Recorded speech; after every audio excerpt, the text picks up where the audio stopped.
ঘৰত কিতাপ পঢ়িবানে? এমাহ বন্ধ দিব ভাল লাগিছে নাই?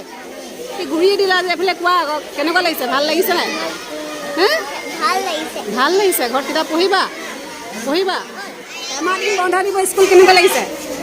ভাল লাগিছে। ঘৰত কিতাপ পঢ়িবা নাই? তোমাৰ নামটো কৈ দিয়া আকৌ। আৰাধ্যা গগৈ। তুমি কৈ দিয়া আকৌ নামটো কৈ দিয়া। ঘৰত কিতাপ পঢ়িবা নাই কৈ দিয়া। নকৈছা নিবলৈ কোন আহিব? মা আহিব।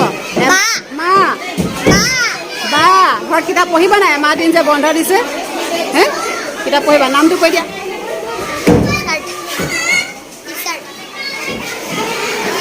আজিৰ পৰা বন্ধ। ভাল লাগিছে নাই বন্ধ পাইছা? কিমান ভাল লাগিছে? বহুত ভাল লাগিছে। কিতাপ পঢ়িবা নাই ঘৰত? পঢ়িবা? তুমি পঢ়িবা নাই ঘৰত কিতাপ? পঢ়িবা নাই?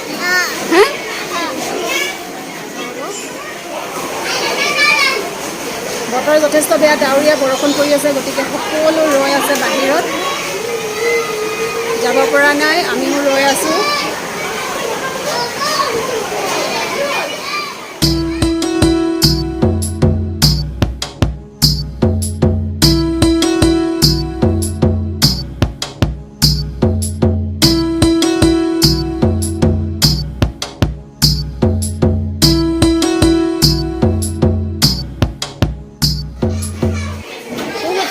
ল'ৰা-ছোৱালীবিলাকে আজিৰ পৰা বন্ধ পাব। এমাহৰ কাৰণে ভাল পাইছে, এওঁলোকে আনন্দ কৰিছে, ফূৰ্তি কৰিছে।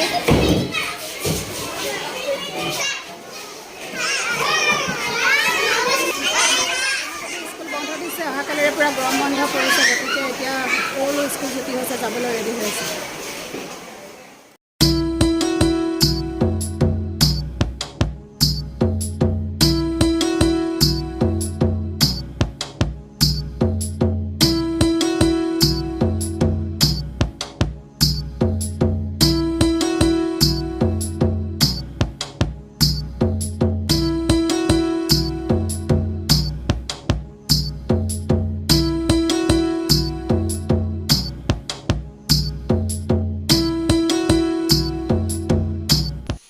এমাহৰ বাবে আমি কোনেও কাকো লগ নাপাম।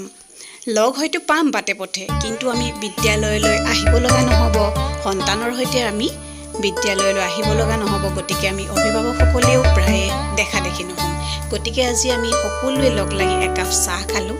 যিয়ে যেনেকৈ পাৰে ঘৰৰ পৰা লাড়ু পিঠা লৈ আহিছিল, আৰু আমিও খুব ধুনীয়াকৈ তৃপ্তিৰে চাহকাপ খাই আজৰি হৈ ল'লোঁ।